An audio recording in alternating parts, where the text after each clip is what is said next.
Working at Taco Bell may seem like a normal customer service job, but I swear it's a very different experience. This is where the strangest things tend to happen, and we've always had our fair share of craziness. Let me tell you about one of the scariest ones I remember. It all started one Wednesday night at Smithfield's Taco Bell, which isn't the biggest in the world, but isn't your typical neighborhood joint either.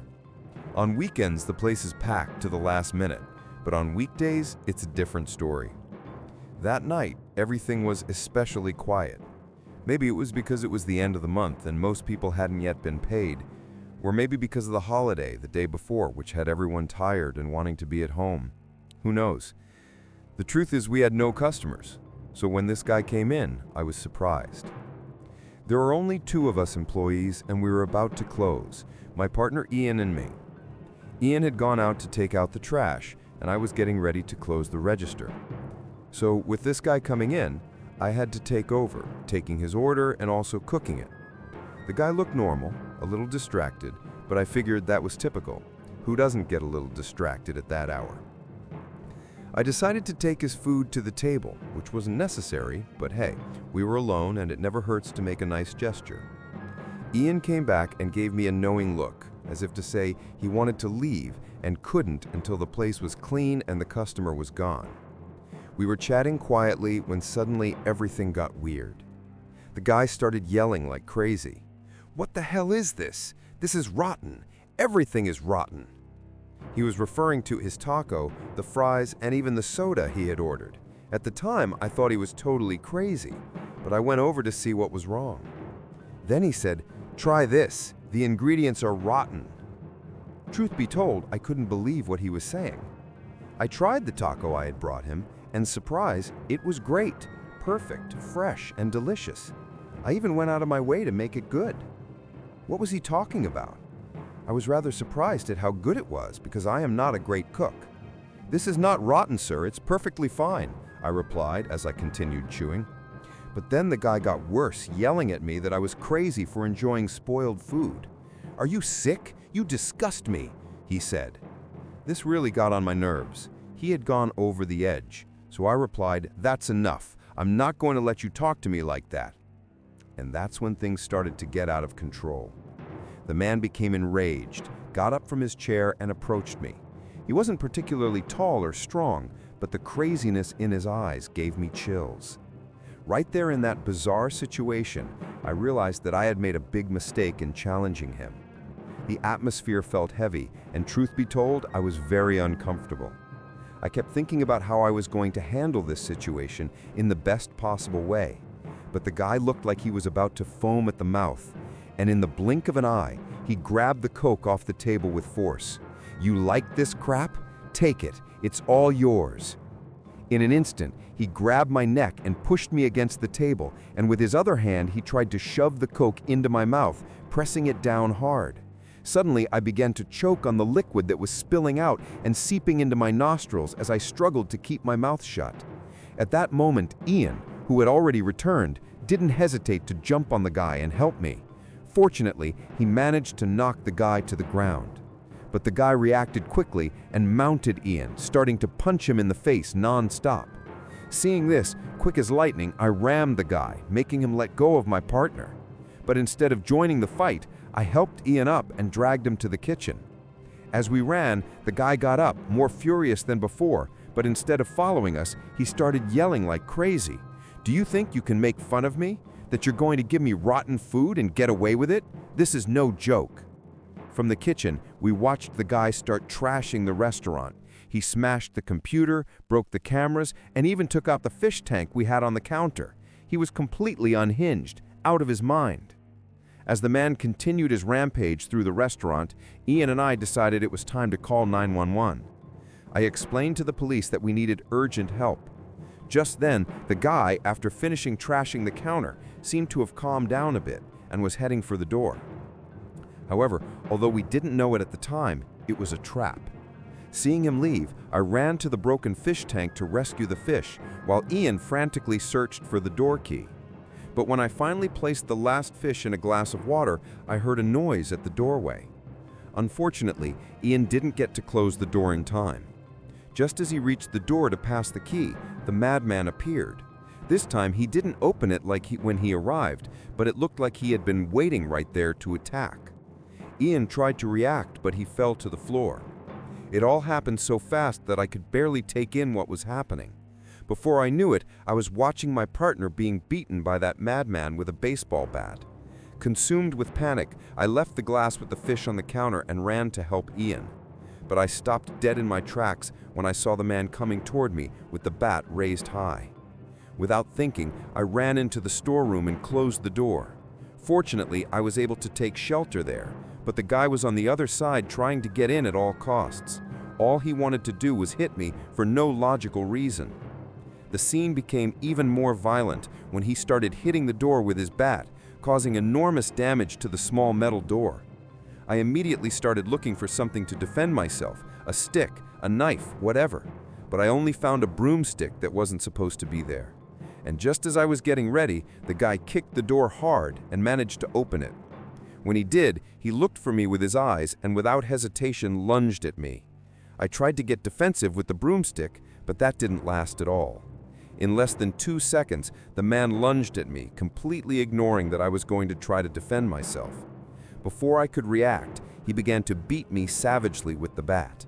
At that moment, I knew that he had lost his mind. He didn't say a word, he only growled. Any attempt to defend myself was futile. At one point, I simply dropped to the ground, covering the vital parts of my body and turning my back to it. He didn't care where he hit me. All he wanted to do was keep hitting me. At that moment, I realized that I was going to die. Suddenly, I heard a noise behind me. It was Ian, who, although he was also badly hurt, lunged at the man again, but failed once more. The madman knocked him down and had every intention of dealing him a fatal blow. But just as he was about to do so, the police siren was heard. At that moment, the guy seemed to come to his senses at the sound. Then, his face filled with terror. He didn't want to get caught, so he dropped the bat and ran out the back door. I tried to yell to the police to stop him, but we were both in so much pain we could barely speak. The guy got away, and in the blink of an eye, the cops were with us, asking what had happened. As I waited for an ambulance to be called, I realized that my injuries were almost as bad as Ian's. Although he received fewer blows, he was hit several times in the head. In the end, we managed to recover somewhat, but neither of us went back to work at Taco Bell. The guy who attacked us was never caught or identified. No one knows if he was a madman or just a violent sadist. But the truth is, he's dangerous, and the people of Smithfield don't feel safe as long as he's on the loose. To this day, the thought of him returning haunts me, and I can't walk into a Taco Bell without looking over my shoulder, wondering if he's lurking somewhere waiting for another chance to unleash his madness.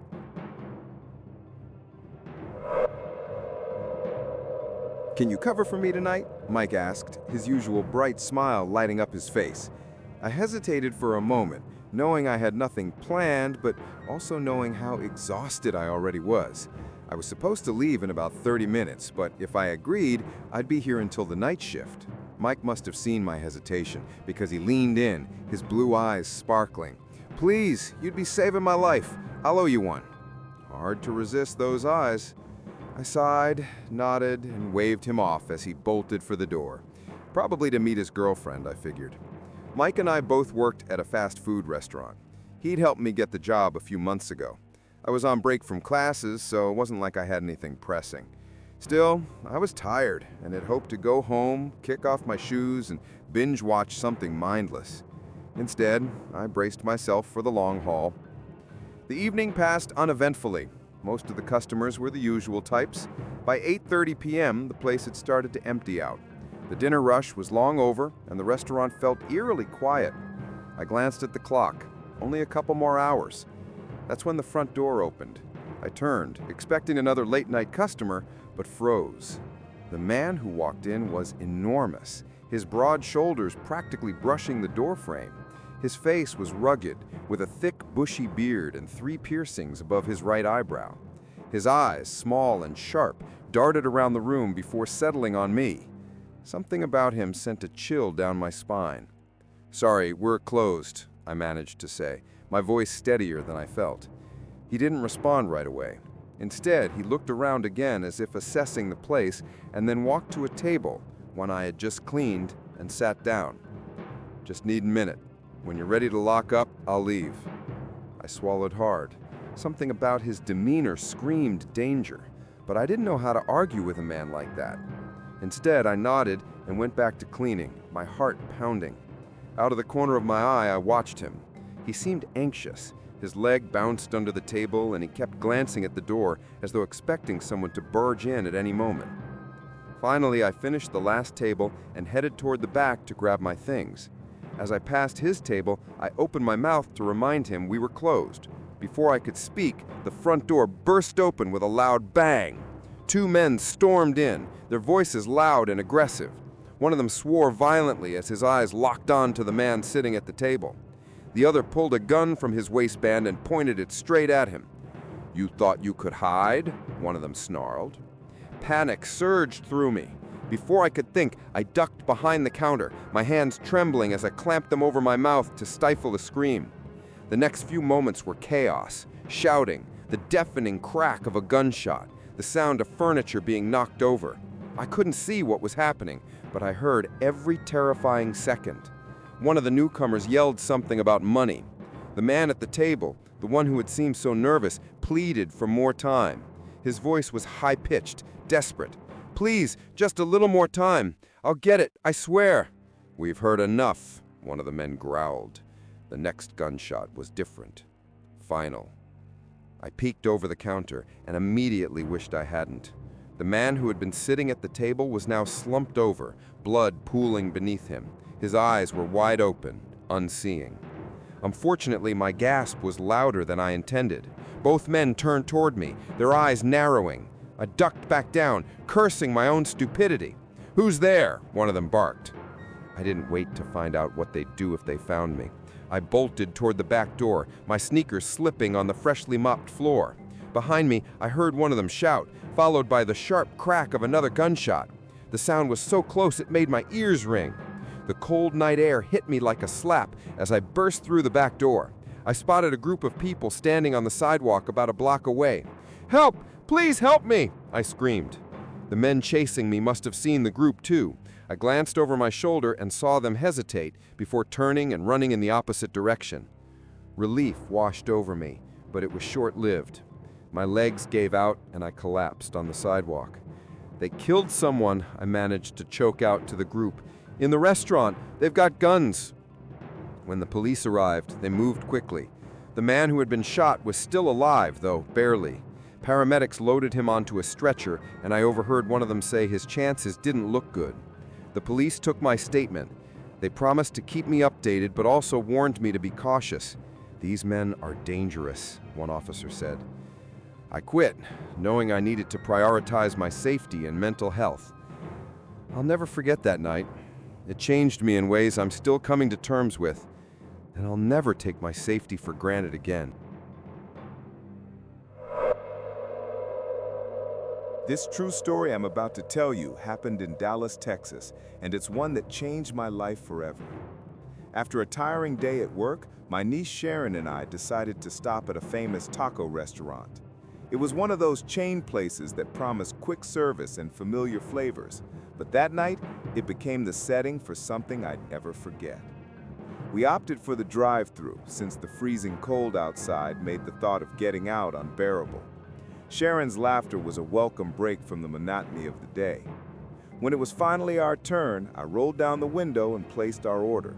2 supreme tacos without hot sauce, some large chips, and 2 medium sodas. I was careful to be precise, knowing this place often got things wrong. As we moved forward, I handed over the money to the cashier. She barely looked up from her phone, sliding the change back to me without a word. Her indifference irked me, but I brushed it off. When we got our order, I decided to park and check the bag before driving away. It didn't take long to see that everything was wrong. The tacos were drenched in hot sauce, the chips were stale, and the sodas were small instead of medium. "This is ridiculous," I said, getting out of the car. At the drive-thru window, I tried to explain the mistakes to the cashier. She barely glanced at me, rolling her eyes as if I was inconveniencing her. "All our orders come with salsa," she said dismissively. "If you didn't want it, you should have said so." "Excuse me?" I said, trying to keep calm. "I did ask for no salsa, and the chips are cold, and these sodas, they're not what I paid for." She laughed mockingly. "If the chips are cold, that's your fault for not eating them in time. And the sodas, you probably confused us with all your weird requests." Before I could respond, another employee joined her. "What's the problem?" he asked, his voice sharp.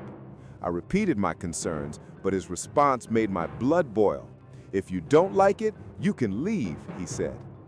"I just want what I paid for," I said firmly. "Then leave or I'll call the police," the man shot back. Sharon ran up to me, sensing the situation escalating. "Hey, let's just go," she whispered, her voice trembling. But I wasn't ready to back down. This wasn't just about the food anymore. It was about standing up for what was right.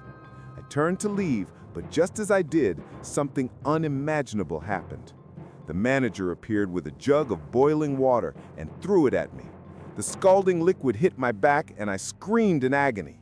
The pain was searing, unlike anything I'd ever felt before. Sharon and I bolted out of the restaurant, but the employees followed us, laughing and hurling insults. "The fries were cold, but I bet you're feeling warm now," the manager sneered, his voice dripping with malice. Other customers watched, some recording on their phones, but no one stepped in to help. We made it to the car, trembling and soaked in boiling water. The burns on my back throbbed with every movement. I managed to start the car and drive us to the nearest hospital. The doctors treated my burns and encouraged me to file a police report, which I did the next morning. But when I returned to the restaurant with the police, the employees denied everything. It was only when the security footage surfaced and went viral on social media that the truth came out. The video sparked outrage. The restaurant faced a massive backlash, and the owners were forced to shut it down. But the damage had already been done. Sharon was traumatized, withdrawn, scared to even speak up in public. The legal battle that followed was long and grueling. I was determined to hold those employees accountable, not just for myself, but for Sharon. We started therapy, which helped her slowly regain her confidence. This experience has left scars, both physical and emotional, but it's also taught me the importance of standing up for what is right. I won't rest until those responsible face the consequences of their actions.